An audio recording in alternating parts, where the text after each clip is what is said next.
మన ముకుందాలో మరియు పూర్వీలో రిపబ్లిక్ సేల్ ఆఫర్. వీఏపై ఫ్లాట్ 10% డిస్కౌంట్. వివరాలకు సంప్రదించండి. నమస్తే సార్. నమస్తే అండి. సార్, లాస్ట్ మనం ఒక 2-3 డేస్ నుంచి చూస్తే సిల్వర్, గోల్డ్ అయితే ఒక హెడ్లైన్స్లో ఉన్నాయని కూడా మనం చెప్పుకోవచ్చు.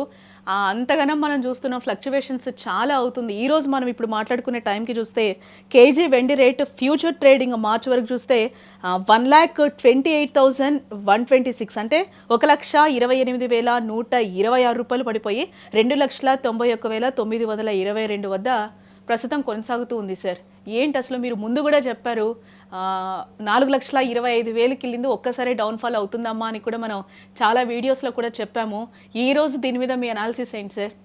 సో వెండి అనేది మనకి తెలిసిందే. యాక్చువల్గా అంత అన్బేరబుల్ వచ్చింది అనేది మనం లాస్ట్ ఫ్రైడేనే ప్రెడిక్ట్ చేసాము. అది తగ్గటం అనేది ఒక రకంగా మంచి అడ్వాంటేజే. కొంచెం కరెక్షన్ అయితే రావాలి, ఎందుకంటే అబ్నార్మల్గా వెళ్ళిపోయింది కాబట్టి ఈ గోల్డ్, సిల్వర్ ఇవన్నీ కూడా కొంచెం నార్మల్ కరెక్షన్ వస్తాయి. సో మీరన్నట్టు ఇది ఆల్రెడీ ఇన్వెస్ట్ చేసిన వాళ్ళకి ఏమీ అవ్వదు, ఎందుకంటే లాంగ్ టర్మ్‌లో ఎక్స్‌పెక్ట్ చేసే వాళ్ళకి ఏం ప్రాబ్లమ్ లేదు. కానీ షార్ట్ టర్మ్‌లో ఇది ఒక పెద్ద అడ్వాంటేజ్. ఎందుకంటే మ్యారేజ్ సీజన్స్‌లో ఇప్పుడు ఫిబ్రవరి అంతా మ్యారేజ్ సీజన్స్. అలాంటి టైంలో గోల్డ్ ధర 1,80,000 నుంచి ఇప్పుడు 1,45,000 ఆ రేంజ్‌కి రావటం అనేది చాలా మంచి పరిణామం. సో 1,40,000 అంటే కొంచెం బేరబులే. ఎందుకంటే 1,80,000, 1,70,000, 90,000 అలా రోజుకి 10,000, 15,000 అలా వెళ్ళిపోయిన గోల్డ్ కొంత కరెక్షన్ అయితే కావాలి. దీనికి ప్రధానంగా ఏంటంటే యూఎస్ డాలర్ పెరగటం ఒకటి ఇంపాక్ట్ అయింది.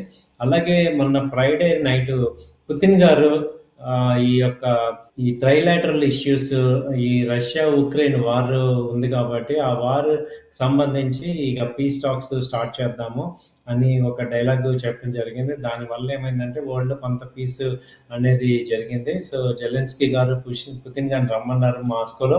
సో ట్రైలాటరల్ ఇష్యూ ఇస్తాం, మీకు మీ లైఫ్‌కి సెక్యూరిటీ ఇస్తామని చెప్పారు. సో కాబట్టి ఏంటంటే అది గనక ఒకసారి డీల్ జరిగితే ఇక అది జరుగుతుంది అనేది ఒక క్లారిటీ వచ్చింది కాబట్టి ఈ మార్కెట్స్ అన్నీ కూడా ఈ పర్టికులర్‌గా గోల్డ్, సిల్వర్ కూడా బాగా తగ్గిపోయినాయి.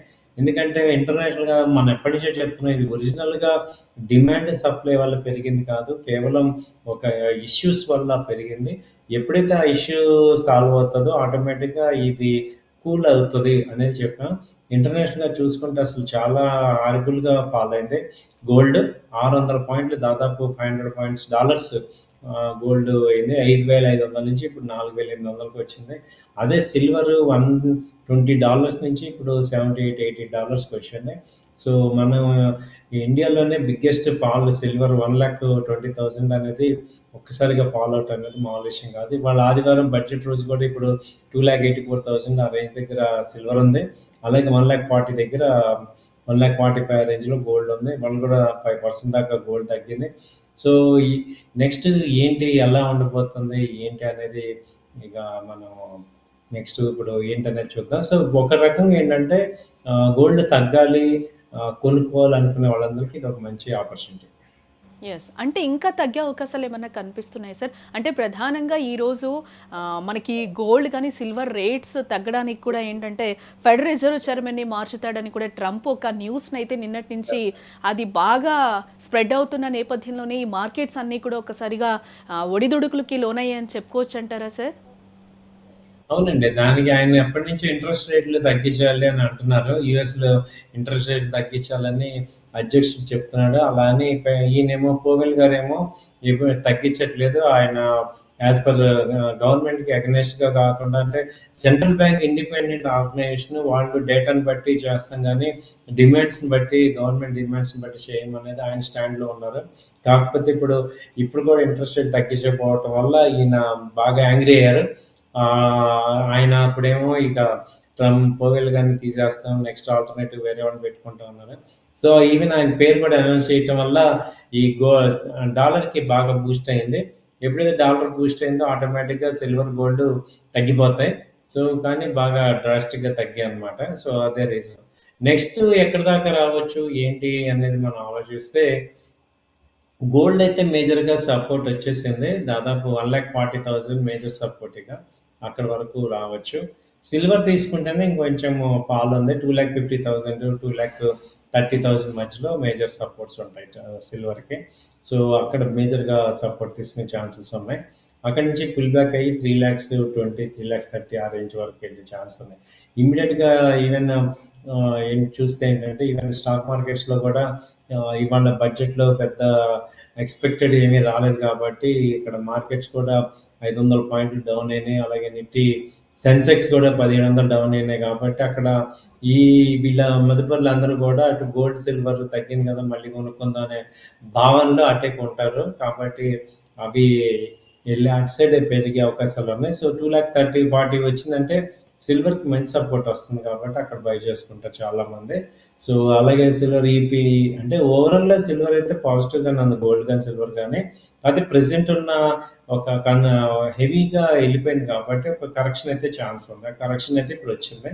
ఇప్పుడు బై అండ్ డిప్స్ లాగా ఈ కరెక్షన్ ఇట్లే చేసుకుంటే మంచి అవకాశాలుంటాయి. సార్ యాక్చువల్‌గా మనం 4,25,000 వరకు 25,000 వరకు వెళ్ళడం మనం చూసాం. ఇప్పుడు దాదాపుగా మీరు చెప్పినట్టు 2,80, 90 వరకు వచ్చేసిన సిట్యుయేషన్‌లో ఇప్పుడు కొంటే బెటరా సార్? మరి సిల్వర్ మళ్ళీ ఆ రేంజ్‌కు వెళ్తుందని అంటారా? లేకపోతే ఏంటి? ఇప్పుడు కొనే వాళ్ళకైతే సిల్వర్ ఏం చెప్తారు మీరు? కొనుక్కోవచ్చు, రైట్ టైమ్ అని చెప్తారా? అది లాంగ్ టర్మా లేకపోతే షార్ట్ టర్మా సార్? ఇంతకు ముందన్న ఊపైతే ఇప్పుడు ఇమ్మీడియేట్‌గా ఉండదు. ఎందుకంటే ఒక్కసారిగా షాక్ అవుతారు.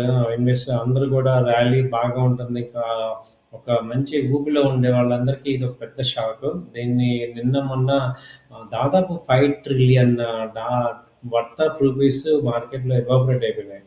ఎందుకంటే ఇలాంటి ప్రైస్ షాక్స్ జరుగుతున్నప్పుడు హై లెవెల్‌లో కొన్నోళ్ళందరూ కూడా చాలా దారుణంగా ఇదవుతారు. అలాగే ఈ సిల్వర్, గోల్డ్ ఇవేంటంటే ఎంసీఎక్స్‌లో గనక తీసుకుంటే వాటికి మార్జిన్ అమౌంట్స్ కట్టాలి. అవి కట్టలేని పక్షంలో వాళ్ళు కట్ చేసేస్తారు. కాబట్టి ఇది ఈ షార్ట్ టర్మ్ ట్రేడర్స్ అందరూ కూడా బాగా దెబ్బతిన్నారు. ఇప్పుడేంటంటే వాళ్ళందరూ మళ్ళీ తీసుకోవాలంటే టైం పడుతది. సో, లో లెవెల్స్ అందుకని ఏంటంటే ఇక్కడ 2,50,000, 2,30,000 మధ్యలో మేజర్‌గా సపోర్ట్ ఛాన్సెస్ ఉంది. అక్కడి నుంచి ఇమ్మీడియేట్‌గా రిట్రేస్ అవుతాయంటే లాంగ్ టర్మ్ పాయింట్ ఆఫ్ వ్యూలో ఫస్ట్ కొనుక్కోవాలి. షార్ట్ టర్మ్‌లో ట్రేడ్ చేసుకోవాలి. మళ్ళీ 4,00,000 అయితే రాకపోవచ్చు ఇమ్మీడియేట్‌గానే. బట్ 2,30,000 50 నుంచి 3,30,000 వరకు ఈ మధ్యలో రేంజ్ అయ్యే ఛాన్సెస్ ఉన్నాయి. ఓకే.